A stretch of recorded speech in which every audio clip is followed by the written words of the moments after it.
días, muy buenas tardes o muy buenas noches, dependiendo de la hora que nos estés sintonizando. Este es tu podcast favorito de Pertinando Saberes. Como sabemos, este podcast es especializado en temas educativos. Vamos a hacer un pequeño debate y vamos a presentar a los especialistas. Vamos a presentar a la licenciada Priscila Vallecillo, que es encargada de inclusión educativa. Está Fernanda Estrada, especializada en tecnologías aplicadas en el ámbito educativo. Está Alexia Ramírez, licenciada en pedagogía y especializada en psicología aplicada en educación. Está la licenciada Milady Cambrano, que es especializada en adaptación tecnológica en el ámbito educativo. Y está el licenciado Sergio Ventura, especializado en reforzadores y didáctica educativa. Y está su servidor Héctor Banda, especializado en política de la educación. Damos como comienzo al tema de inclusión. Como sabemos, el marco normativo y lo que se vive en las instituciones pues es totalmente distinto. Como sabemos, el marco normativo es un requerimiento burocrático, pero vamos a ir desmembrando si realmente se contemplan en las instituciones de diferentes ámbitos educativos, pero vamos a escoger una primaria. Así que comenzamos con el podcast. Bienvenidos.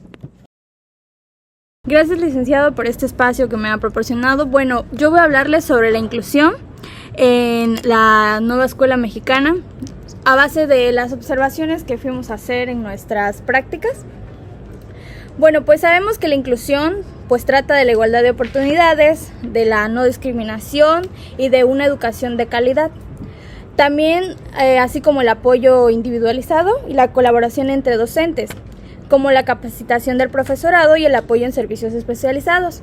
Pero ahora bien, vamos a ver lo que vimos en esta institución.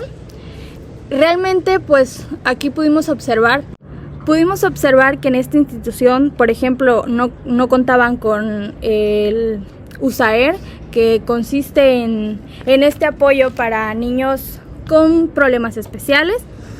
De hecho, en una de las ocasiones en las que fuimos, pudimos notar que una compañera de este salón sufría de ansiedad y lloraba demasiado cuando se le preguntaba algo o cuando se siente presionada. Ella nos hizo saber que no se siente lista o no es tan inteligente. Respecto a la colaboración entre docentes, la docente que estaba en este salón nos comentaba que llevaba apenas unos meses, entonces por esto mismo no tenía como buena comunicación con los demás profesores. A lo que nosotros proponemos es que exista una mejor comunicación, así como también equidad. Muy bien, es bien cierto lo que dices, licenciada Alexia. Otro de los principios de la NEM que promueve es sobre la equidad.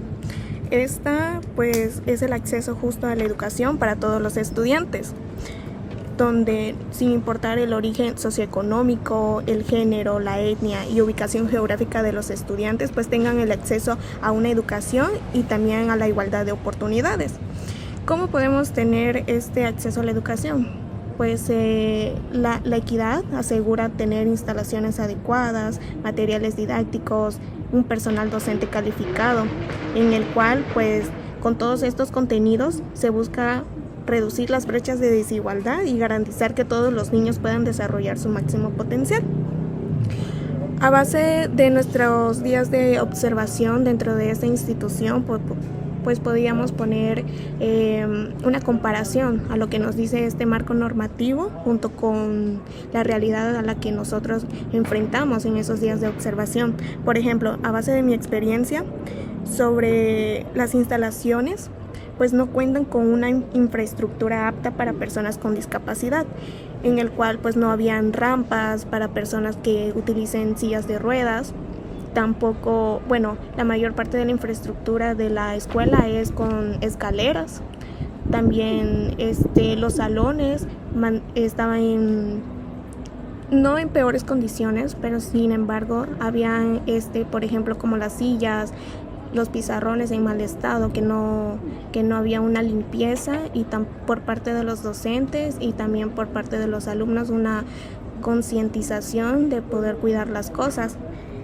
En personal docente, al docente en el que nosotros estábamos observando, pues percatábamos que solamente dejaba al día una actividad que los alumnos la pudieran realizar. Sin embargo, cuando los alumnos las estaban realizando, la docente se salía del salón y pasaba mayor tiempo afuera del salón.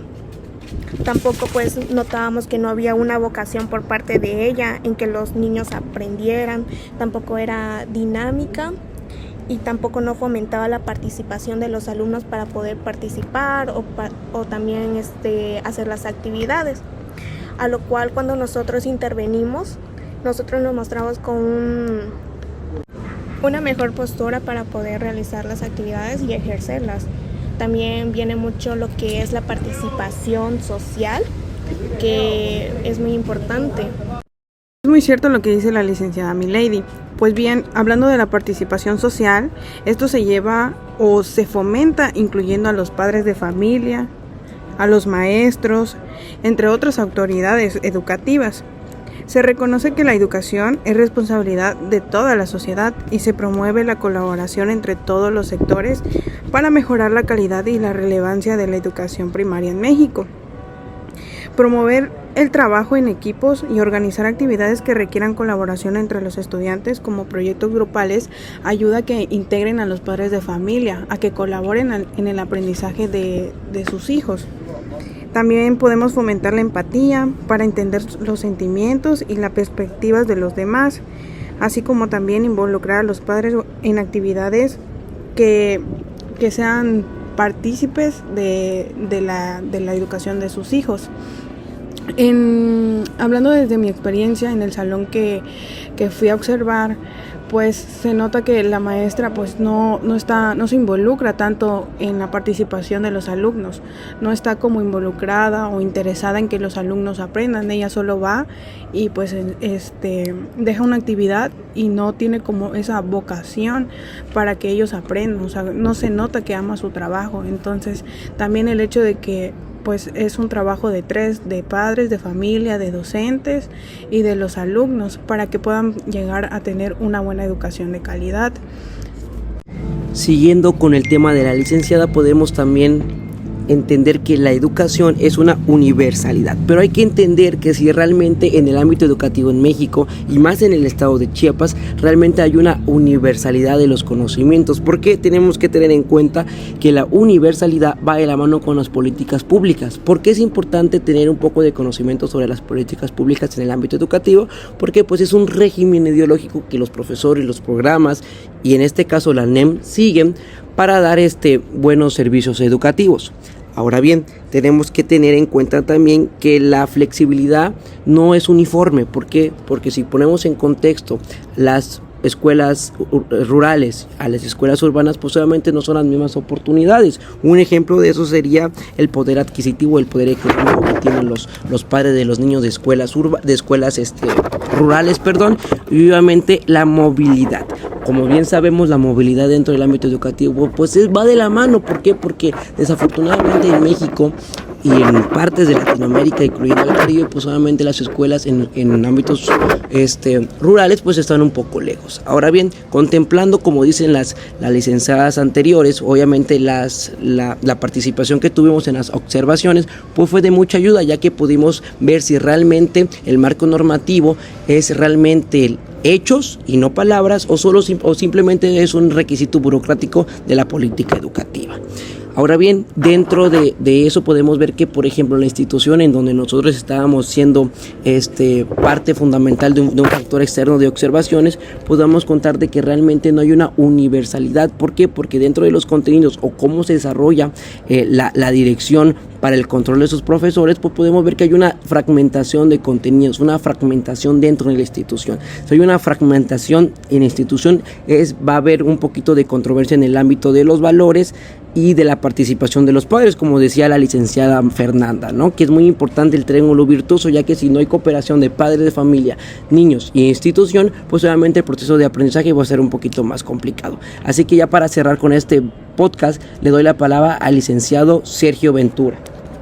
Hola, ¿qué tal? Muchas gracias por la participación. De igual manera, un punto importante, creo que se debe hablar también, es la pertinencia cultural.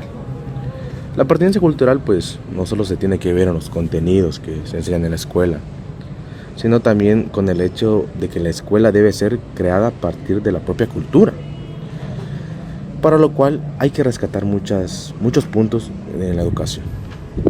Como bien sabemos, la pertenencia cultural aquí en Chiapas es muy importante. ¿Por qué? Porque es muy diversa. La cultura que tenemos en Chiapas es grandiosa, entonces debemos de conservar esos puntos. La NEM, en esta nueva actualización de la educación, da un paso pequeño a la inclusión de estas pertenencias culturales. ¿Por qué? Porque te enseña a valorar la cultura y la propia identidad que tenemos como seres. Entonces, ¿a qué me refiero con esto? A que no nos dé pena el hecho de venir de una comunidad, sino que nos sintamos de una manera gloriosa, si se puede decir así, ya que pues somos conservadores de esta misma cultura. Entonces, la educación, ¿qué es lo que debe de hacer? Plantear, no sé, en algunas planeaciones o en el mismo currículum educativo, lo que son actividades integradoras. Agregar, no sé si se pueden dar, que los mismos alumnos con culturas diferentes nos puedan enseñar lo que son, ¿no? Lo que da su identidad. Para ello, la misma educación debe de implementar, no sé, alguna facilidad para que los mismos alumnos nos puedan dar talleres. ¿Por qué lo digo? Porque en Chiapas se está perdiendo esta identidad o esta cultura, si se le puede decir, ya que la analfabetización hace que estamos perdiendo nuestras lenguas. Entonces, se puede ver en la educación, lo que observamos en estas prácticas fueron que pues alumnos que vienen, ¿no?, de comunidades, les da pena el poder compartirnos tanto como la información de sus lenguas. Entonces hay que motivar, ¿no? Hay que incentivar ese proceso de fomentación de las lenguas. ¿Para qué? Para que tengamos una mejor calidad de educación y pues tengamos mejores resultados. Muchísimas gracias. Bueno, otro punto muy importante es la calidad educativa. Aquí nosotros deben recibir los alumnos una educación de calidad.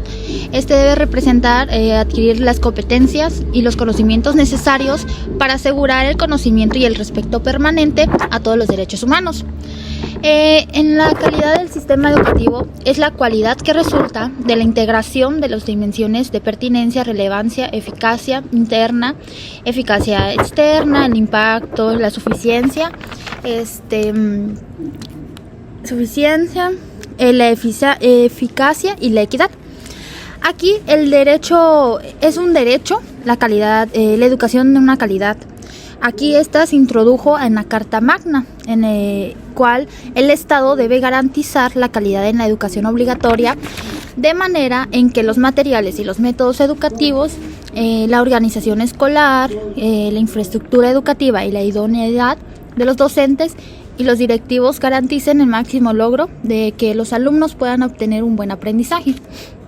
Bueno, aquí el salón al que realizamos observaciones fue un 6º A y bueno, para que exista una buena calidad educativa debemos tener en cuenta ciertas dimensiones, como lo es la relevancia, ya que el aprendizaje debe ser significativo para cada estudiante, la pertinencia, la equidad, ya que la educación debe ser igualitaria, ya que no debe existir o no debe importar las clases sociales, y lo que más importante es la eficacia, ya que los maestros deben garantizar que cada alumno obtenga un buen aprendizaje y debe ser óptimo.